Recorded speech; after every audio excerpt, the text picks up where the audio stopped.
अंतरिक्ष के इतिहास में ऐसा कभी नहीं हुआ जब किसी देश के इसे स्पेस प्राप्त ने चंद्रमा के साउथ पोल पर सॉफ्ट लैंडिंग की हो। अगर भारत का चंद्रयान 3 ऐसा करने में सफल हो गया तो यह अब तक के मूल मिशन के इतिहास में किसी भी देश के सबसे बड़ी उपलब्धि होगी, क्योंकि इस मिशन के तहत भारत वह कर पाएगा जो आज तक अमेरिका नहीं कर पाया, चीन नहीं कर पाया, रूस नहीं कर पाया, जापान नहीं कर पाया, देशों की अंतरिक्ष एजेंसियां नहीं कर पाई, उनके वैज्ञानिक नहीं कर पाए। इसलिए हमारे वैज्ञानिकों ने पहले ही अटेम्प्ट में सबसे मुश्किल परीक्षा चुनी है। आसान लक्ष्य उन्होंने चुना ही नहीं, क्योंकि कहा जाता है कि इन तमाम एजेंसियों के जो वार्षिक बजट है वो हमारे इसरो के वार्षिक बजट से बहुत ज़्यादा है। आइए देखते हैं, ये देखें हमारे पास कितना पैसा है और इसरो और नासा के पास कितना पैसा है। अमेरिका के एजेंस कंपनी नासा, जिसका वार्षिक बजट 2,08,000 करोड़ है। इनके नेशनल स्पेस का बजट 97,96 करोड़ रुपया है। रूस के क्रॉस कंपनी, जिसका बजट है 25,43 करोड़। वहीं भारत का अगर जो बात करें तो भारत का जो बजट है वो सबसे कम है, 12,54 करोड़ रुपए। जो इसरो की उपलब्धियां है इन देशों की अंतरिक्ष एजेंसी से कम भी नहीं है। तो आप बड़े बड़े देश देख रहे हैं, उसके हिसाब से हमारे इसरो का जो वार्षिक आय है, बजट जो दिया गया है जिसपे उन्हें काम करना है, वो है 12,54 करोड़ रुपए तथा ये बहुत ही कम है। वहीं अमेरिका का देख लीजिए, चीन का देख लीजिए, रूस का देख लीजिए। हमारे सबसे बड़ी उपलब्धि यह है कि चंद्रयान 3 की बजट हॉलीवुड की कई फिल्मों से भी कम है। जो उदाहरण के लिए देखा जाए तो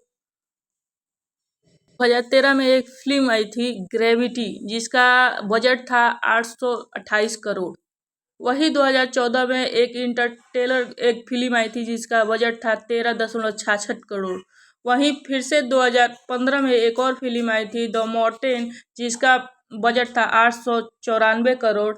और वही में एक और फिल्म 2022 में अवतार आया था जिसका बजट था 2,898 करोड़।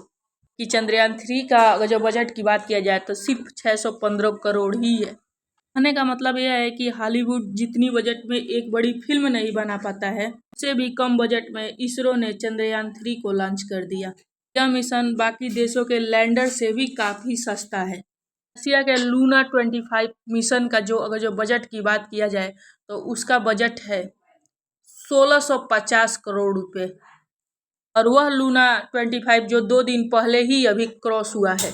26 अगस्त को लॉन्च होने वाला जो जापान का मून मिशन है, उसकी बजट की बात की जाए तो उसका बजट है 1,025 करोड़। हाँ, सबसे बड़ी बात है कि अब तक अमेरिका, रसिया, चीन ने इक्वेटोरियल रीजन में लैंडिंग कराई थी। यह चंद्रमा का वह रेखा होता है जिसमें सूर्य की किरणें पड़ती है, लेकिन भारत अपने जिस साउथ पोल पर लैंडिंग कराना चाहता है, उस इलाके पर सूर्य की किरणें नहीं पड़ती है। यहाँ बड़ी बड़ी खाइयाँ हैं। यहाँ का तापमान -230 डिग्री सेल्सियस है। अगर चंद्रमा के साउथ पोल पर चंद्रयान 3 की सॉफ्ट लैंडिंग हो गई तो उसका लैंडर और रोवर चंद्रमा की प्रकृति को समझने में बहुत ज़्यादा अहम साबित होगा, क्योंकि बाकी के मिशन में ऐसा नहीं हो पाया है। इस मिशन के दौरान रोवर चंद्रमा की सतह पर रासायनिक, मिट्टी और पानी के कणों जैसे प्राकृतिक संसाधनों का अध्ययन करेगा। फिर अध्ययन करने के बाद अपने ऑर्बिटल से इसरो को यह जानकारी प्राप्त कराएगा। इसका एक और जरिया है चंद्रमा पर आइस मॉलिक्यूल का अध्ययन